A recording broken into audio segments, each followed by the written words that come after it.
You slowly forced yourself to get up, went over to let the guy in. You rushed over to him. I'd have to force myself if I was deep in sleep. You pried yourself out of bed. Your blanket was flung back. You rolled and then sank to the floor. You froze for a second there to let your half-asleep brain process the fact that you were mostly on your feet now. There was another tap at the window. You shuffled towards the window, something akin to a zombie. Blurrily, you opened the window and there was Cove. You blinked at him. You had not been surprised to find Cove awkwardly crouching on your window ledge. However, you were taken aback to see that he was a little overdressed. Cove hadn't changed out of his formal clothes. You also noticed that he was perched clumsily. You didn't know if it was because he was trying to keep his fancy clothes clean, or if he felt weird or about something. His body was too stiff and awkward. Cove smiled sheepishly. Hi, Z. Hi, Cove, why are you here? How come you're dressed like that? It's nice to see you, Romeo. Have you looked at the clock? It's too late for this. Remain silent. Cove, why are you here? You moved aside and let him climb inside. He cautiously stepped down by stretching his legs over. Strangely, he didn't use his hands for support. It was clear to you now he was holding something. When he was safely on his feet, he briefly checked out his clothes, twisting around to see the back of his pants. He caught you looking and shrugged. I did go home after the event, but I knew I wasn't going to be able to settle down, so I just walked back out. I needed fresh air and time away from everything. He paused for a moment and raised his clasped together hands where you could see them. Then something happened, and well, so I have something I want to show you. Cove grinned like a child and gently unfurled his fingers, not being able to keep you in suspense for even a minute. Carefully sitting inside was a tiny yellow light. It blinked off and then on again. Firefly. Delicately, he moved his hand closer to you, so you could see the creature better. They're back. He closed his eyes, his smile now faintly illuminated by his insect companion. Honestly, I didn't think I'd see them this year. I don't know why, it's just they're kind of late, and I guess I've been worrying about a lot of stuff lately.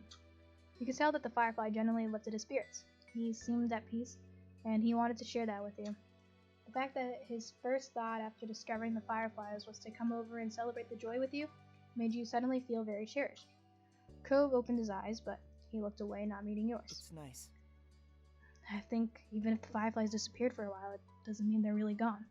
They'll come back. I can see them again. He smiled. Technically, Fireflies aren't even gone. They're just eggs and larvae. You waited for him to continue. I can smile. And then you looked at the Firefly keenly. There was definitely something poetic about them. You felt warmth in your heart. Cove looked at your smile, his smile now fragile. It makes me think about the two of us. We're together, then we say goodbye, and we're together again, day after day, year after year, and even if our time apart gets longer, that doesn't make it forever. See, I'll always be there whenever you want to see me. We have to. Okay, let's go with this. Your heart started to pound. The harsh beat drowned out all other sounds. You stared at him with a firm gaze. You both had known each other for so long. You were such good friends. You cared about each other so much. Although your feelings had changed, that didn't mean they hadn't grown from a strong foundation. It was hard to take the step to become something else, but this was it. You weren't going to keep your feelings to yourself any longer. Cove's expression shifted into something concerned. His brow was furrowed, and he waited for your response. There was something fragile there, unsure. Cove, I like you so much. Cove, I want to be with you, I really do like you. Cove, would you want to be my boyfriend? You kissed. We should be a couple already.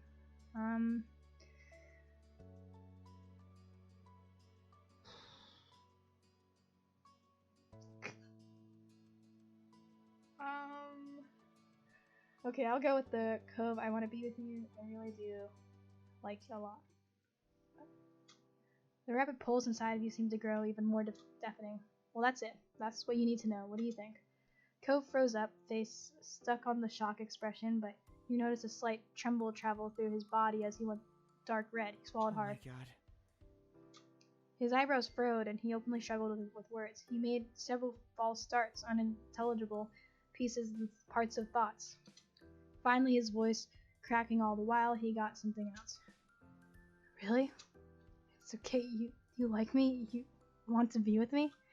It was like he could barely process it if he never thought reality would, like, let him have this. He started sniffling. I'm just so glad He scrubbed at his eyes. His voice went soft then.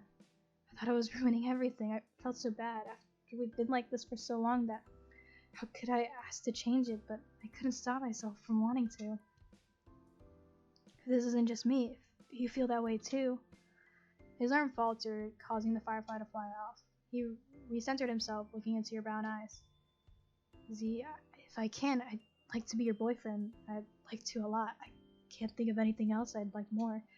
His lips quirked into a shy smile as he let out a laugh so airy it was nearly a cough. Good, because I want to be your girlfriend. Finally. You blushed and didn't know what to say. You let out a huge sigh of relief. You felt completely stunned that this was even happening. Okay, yeah, we're gonna retract everything that we did before. This is what we're getting. You let out a huge sigh of relief. Now you both knew, it was out in the open, there wasn't anything to hide. You hugged him, you kissed him, you covered him shyly, you jumped into his arms, you beamed at him.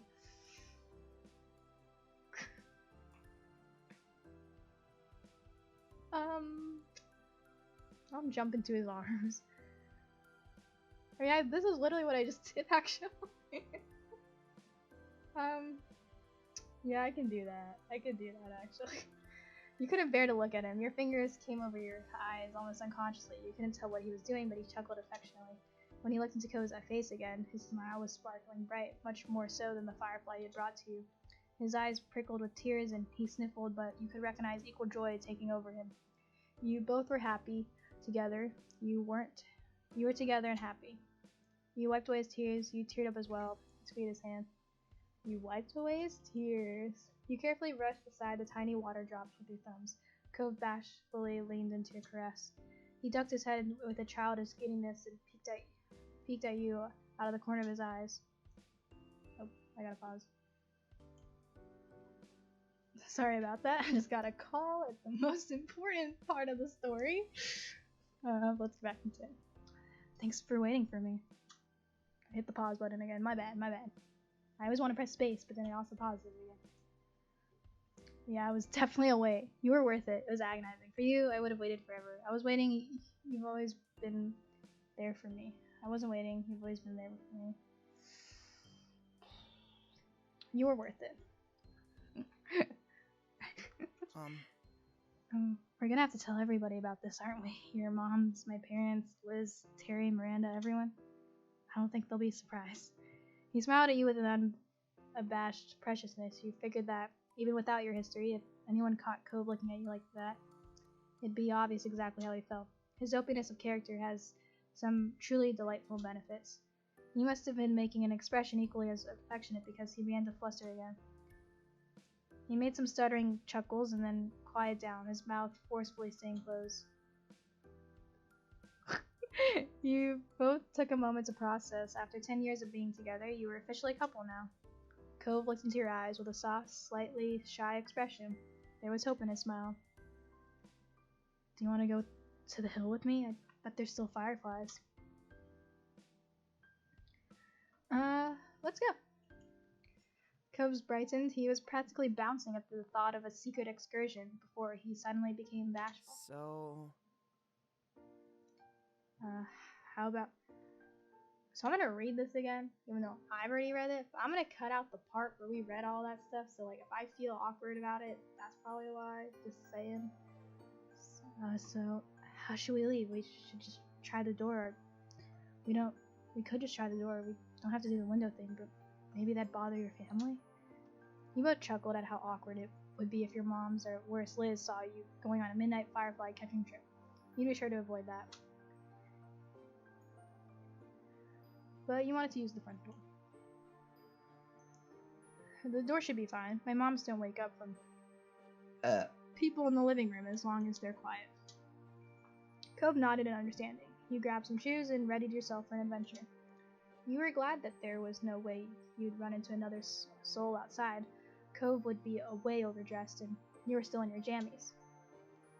Creeping closer to your door for the trip out, Cove whispered one more question.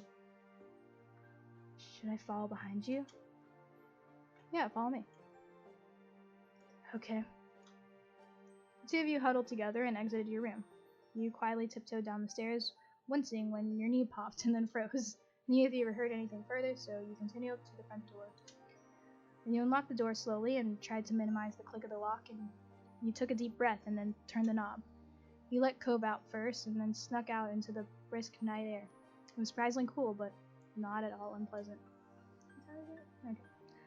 Cove gave you an encouraging smile, but neither of you risked speaking yet. You briskly snuck behind the house and up to the old white poppy hill. And Cove was right. The entire hill was lit up, insects twinkling here and there with their pale yellow light. Cove let out a contented sigh, finally able to relax in full. He strode further up the hill to better enjoy the view. You walked along as well, letting yourself be surrounded by the twinkling display. Then, without warning, Cove plopped on his back. He paid no mind to smacking his formal attire in the grass. He put an arm under his head and stretched the rest of his limbs out. He was clearly getting quite comfortable in the dirt there. You laid down in the grass. You sat down first and then fell back. You could see the stars when you looked up at the night sky. Oh, this changed. Okay. Then you snuggled up against Cove. I mean, we're dating now. Now it's okay to be affectionate. He was warm in contrast to the chilly ground. Cove cuddled closer in turn, tucking his arm up near your shoulders. I wonder if Dad will be mad about the grass stains. He tugged at the collar of his shirt. He didn't sound concerned, just idly curious. Maybe you should figure out how to clean it before he finds out. His smile bent a little, and it went silent between you. The only sounds were the rustling of bugs in the breeze and faraway crashes of waves on the sea. You couldn't help but reflect on what happened. Only a brief time earlier between this and your room. This almost felt like a different world. Was it even real? What happened between you two? You could almost be convinced it wasn't, and that you had never actually stopped dreaming. You stole a glance at Cove. He caught you and blushed. That little reddening reassured you. Cove remembered, same as you, what you had was real. Continue watching fireflies you wanted to catch. We're gonna ask Cove to dance. Hey Cove, do you feel like dancing? Cove stared at you in shock at the invitation. Understandably, he had not expected that. He felt obligated to try to say more. I dislike to. Makes sense, look at how you're dressed. What else are you gonna do in those fancy clothes? He laughed lightly and shrugged his shoulders. You have a solid point. You got up and brushed off your clothes as best you could. A pesky blade of grass tried to stay stuck to your leg. Cove did likewise, wiping his hands on his pants to clean them off. You faced across each other, and suddenly the prospect of what you were doing became more real. Cove hesitated a moment as you both tried to decide what move to make now. He smiled as he wrapped one arm around your waist and the other across your back. He pulled you close, near enough that your bodies were touching. Then you began to sway together amid the floating lights. Despite the lack of music, you found the rhythm to your movements. Back and forth, step to the side and slide. It was relaxed and freeing. Your eyes never strayed from one another. For a time you just existed in the moment, holding each other close and enjoying being together. The hour grew late and the fireflies mostly dispersed until only a few stragglers remained.